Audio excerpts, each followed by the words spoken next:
दोस्तों, आज अगर आप दुनिया में किसी से पूछें कि सबसे बड़ा शिया मुस्लिम मुल्क कौन सा है, तो ज्यादातर लोग बिना सोचे ईरान का नाम ले लेंगे। आज ईरान शिया मुसलमानों की सबसे बड़ी पहचान बन चुका है। लेकिन बहुत कम लोग ये जानते हैं कि ईरान हमेशा से शिया नहीं था, बल्कि सच्चाई ये है कि ईरान बहुत लंबे वक्त तक सुन्नी मुस्लिम मुल्क रहा। यहाँ की आम आवाम भी सुन्नी थी और यहाँ की हुकूमत भी सुन्नी इस्लाम के हिसाब से चलती थी। यानी आज जो तस्वीर हम देखते हैं वो हमेशा से ऐसी नहीं थी। तो फिर सवाल सीधा सा है कि आखिर ऐसा क्या हुआ कि पूरा मुल्क शिया बन गया?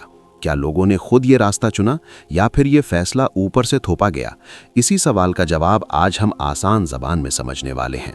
सबसे पहले हमें थोड़ा पीछे जाना पड़ेगा, जब इस्लाम पहली बार ईरान पहुंचा।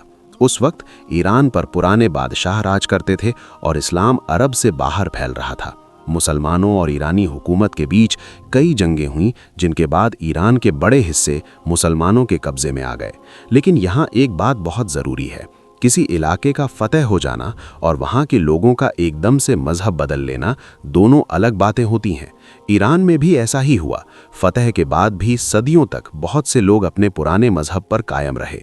धीरे धीरे लोगों ने इस्लाम को अपनाया और जब अपनाया तो ज़्यादातर लोग सुन्नी इस्लाम की तरफ आए।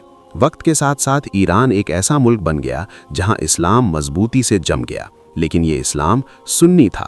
अदालतें सुन्नी कानून पर चलती थीं, मस्जिदों में सुन्नी तरीके से नमाज होती थी, हुकूमत के फैसले भी सुन्नी सोच के मुताबिक होते थे। हाँ, ये बात सही है कि ईरान में शिया लोग भी थे, कुछ शहरों में, कुछ इलाकों में, लेकिन वो माइनॉरिटी थे, यानी कम तादाद में थे। पूरे मुल्क की पहचान सुन्नी ही थी। अब कहानी यहाँ तक बिल्कुल सीधी है, लेकिन असली मोड़ तब आया जब 15वीं सदी के आखिर में एक बच्चा पैदा हुआ। यही बच्चा आगे चलकर पूरे ईरान की पहचान बदल देता है।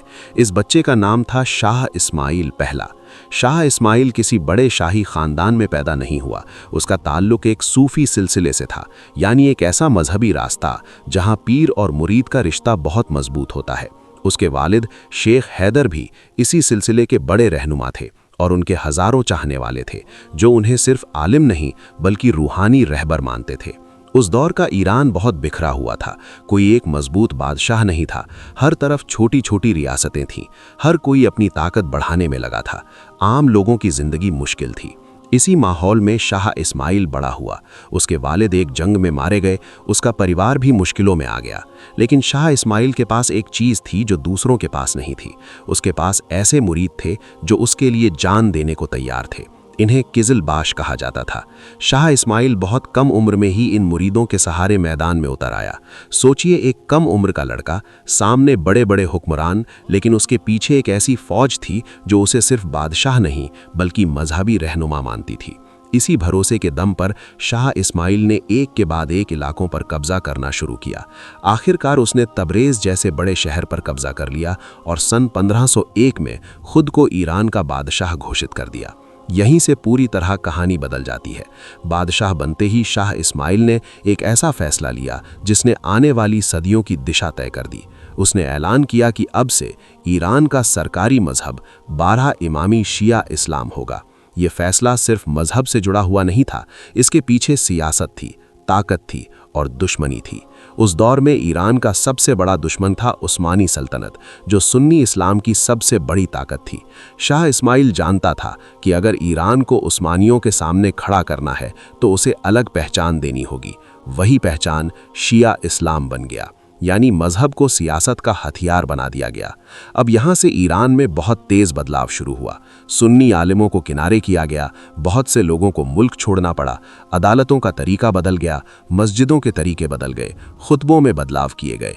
आम लोगों के सामने दो ही रास्ते थे, या तो नए निज़ाम को मान लो या फिर मुश्किलों के लिए तैयार रहो। बहुत से लोगों ने हालात देखकर चुपचाप शिया मसलक अपना लिया। ये बदलाव लोगों की आम राय से नहीं हुआ था, ये ऊपर से लिया गया फैसला था। लेकिन जब कोई चीज़ कई सालों तक, कई नस्लों तक चलती है तो वो जिंदगी का हिस्सा बन जाती है। अब यहाँ से कहानी और ज़्यादा साफ होती जाती है। शाह इस्माइल के बाद ईरान में जो कुछ हुआ, उसने इस बदलाव को सिर्फ रोका नहीं बल्कि पूरी तरह पुख्ता कर दिया। शाह इस्माइल के मरने के बाद भी सफ़वी हुकूमत ख़त्म नहीं हुई, बल्कि अगली कई पीढ़ियों तक यही सल्तनत ईरान पर राज करती रही और हर आने वाला बादशाह एक ही बात पर कायम रहा ईरान की पहचान शिया ही रहेगी, चाहे इसके लिए कितनी ही कीमत क्यों न चुकानी पड़े। सफवी हुकूमत ने समझ लिया था कि सिर्फ तलवार से मजहब नहीं टिकता, अगर पहचान को जिंदा रखना है तो दिमाग और दिल दोनों पर काम करना पड़ेगा। इसीलिए इस दौर में बड़े पैमाने पर शिया तालीम शुरू की गई। बाहर के मुल्कों से शिया आलिम बुलाए गए, ख़ास तौर पर अरब इलाकों से, ताकि लोगों को शिया अकीदे की बाकायदा तालीम दी जा सके। बच्चों को बचपन से ही वही बातें सिखाई जाने लगी। मस्जिदें, मदरसे, मजलिसें, सब कुछ धीरे धीरे शिया माहौल में ढलता चला गया। अब यहाँ एक बहुत अहम बात समझिए, इस पूरे दौर में जो लोग पैदा हुए, जो बड़े हुए, जिन्होंने दुनिया को देखा, उनके लिए ईरान हमेशा से शिया ही था। उन्होंने कभी सुन्नी ईरान देखा ही नहीं। यही वजह है कि जो चीज़ कभी ज़बरदस्ती शुरू हुई थी, वही अगली नस्ल के लिए पहचान बन गई। जब कोई चीज़ आपकी किताबों में, आपकी इबादत में, आपके त्योहारों में, आपकी रोज़मर्रा की ज़िंदगी में शामिल हो जाती है, तो फिर वो सवाल नहीं बनती, हकीकत बन जाती है। लेकिन ये रास्ता आसान नहीं था। सफवी दौर में ईरान लगातार बाहर की ताकतों से टकराता रहा।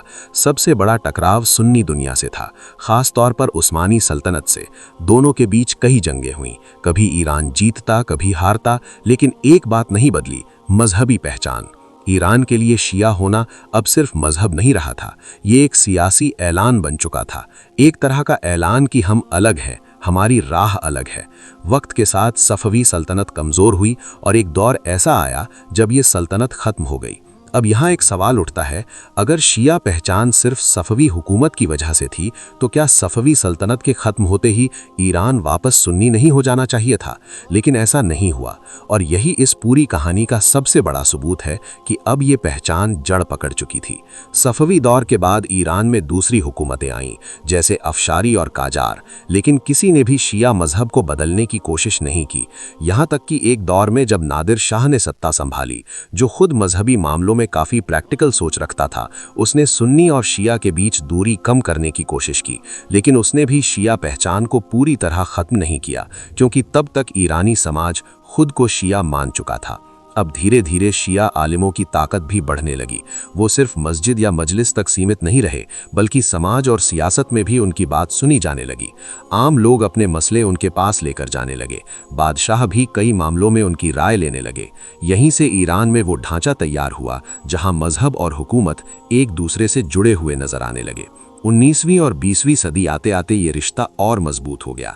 शिया आलिम अब सिर्फ रहनुमा नहीं, बल्कि ताकत का एक बड़ा मरकज बन चुके थे।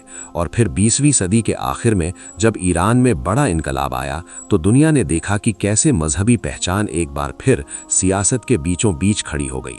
अब ईरान सिर्फ शिया आबादी वाला मुल्क नहीं था, बल्कि शिया सोच पर चलने वाला मुल्क बन चुका था।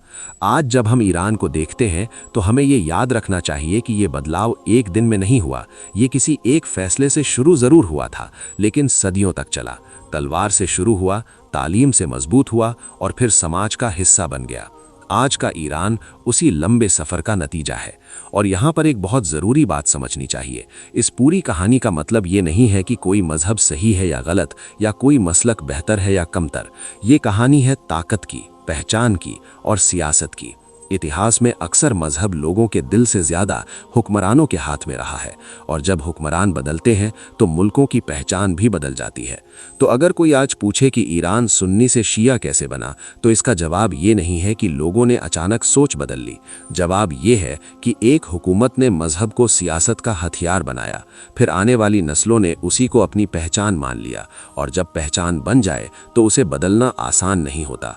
यही वजह है कि आज ईरान शिया है, और शायद आने वाले वक्त में भी रहेगा, क्योंकि ये अब सिर्फ मजहब नहीं, इतिहास है, यादें हैं और एक पूरी कौमी पहचान है। इसी के साथ आज की ये कहानी यहीं पूरी होती है। अगर आपको ये वीडियो पसंद आई हो, अगर आपने कुछ नया सीखा हो, तो इसे आगे ज़रूर शेयर कीजिए, ताकि इतिहास को नफ़रत के लिए नहीं, बल्कि समझने के लिए इस्तेमाल किया जा सके।